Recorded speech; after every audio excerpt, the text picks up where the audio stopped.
Howdy. March 22nd. We're in zone 5B. It's been in the 30s lately. It's going to be cooler the next few days. Just getting the cactus out and getting some water to them. Taking the inner cover, pushed it back.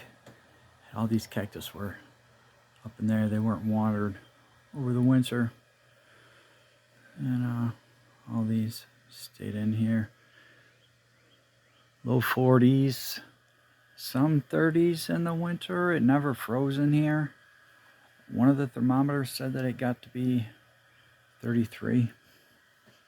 And we had some cold weather this winter, so I'm pretty happy about that. Like I said, it had another inner cover on it, kind of with strings keeping it. But next year I think I'm gonna make a frame for the inner cover, something that I can move back and forth.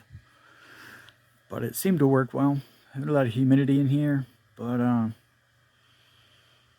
work on that. Those are overwintered peppers. I don't know, some of them I don't know. I guess we're gonna see when it warms up. They're acting weird. I should have dried them out sooner than I did. Because they had fruit on them, and I should have let them go. I shouldn't have watered them. But it is what it is. I'll know next year. But I've given all this some water, and everything's perked right up.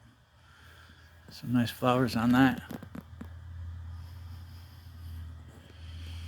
And so tomatoes, pepper sprouts.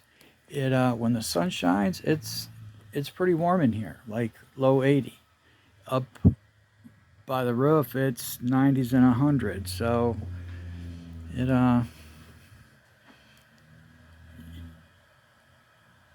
it's like a month later if it was outside. But all the cactus are coming around. Everything's coming around. I've planted some of this and some of that. But what I want to get to is a lot of this cactus I started growing because I was interested in medicinal aspects of it.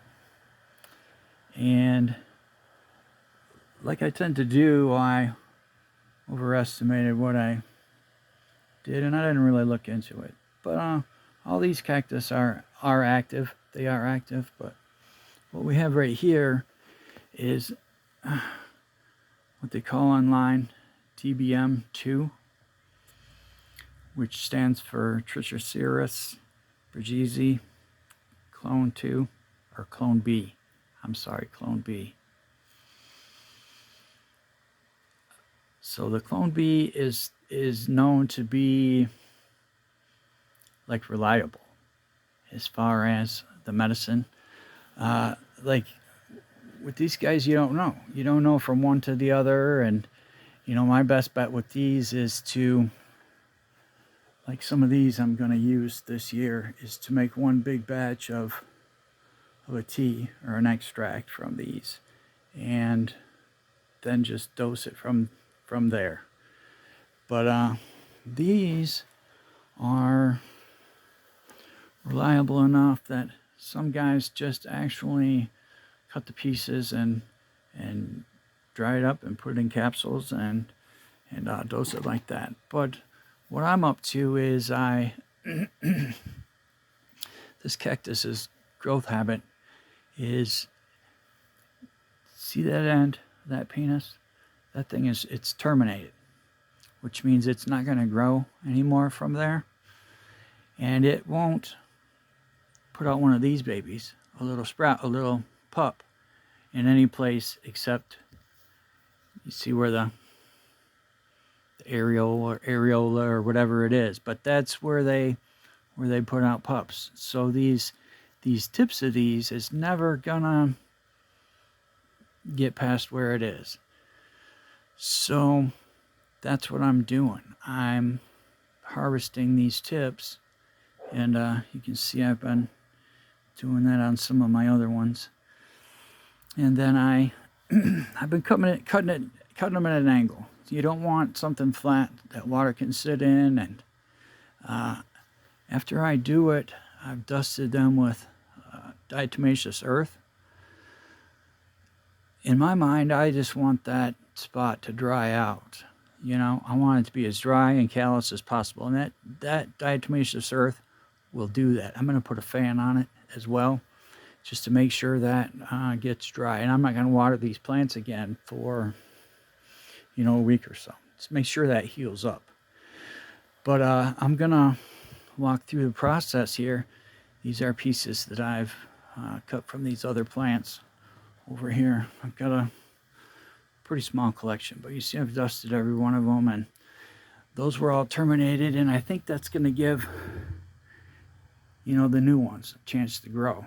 And also I'm hoping those spots where I cut out, those areas right below it will, you know, put out pups. But it's like a sustainable way to have a little, you know, a little collection and be able to get medicine for yourself and your partner or whatever.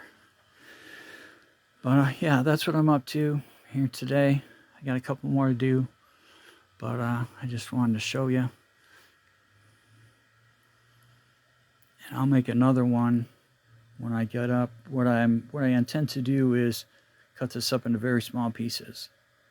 You know, it's by cutting that tip, there's no thorns in there. There's nothing really hard to deal with. They're not super tough. They're like along the lines of maybe a little tougher than a radish, you know, to cut. But yeah.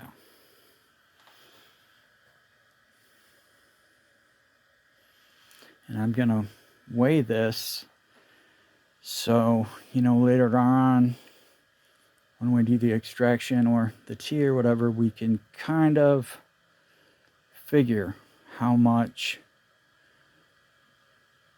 we have. You know what I'm saying? Because with this, the content is pretty much known, whereas a lot of these guys, you just don't know until you find one clone and, you know, go from there. But somebody has already found this, and thank you very much, whoever did it. So yeah, y'all have a good day. Inside the greenhouse, I've seen a lot of spiders.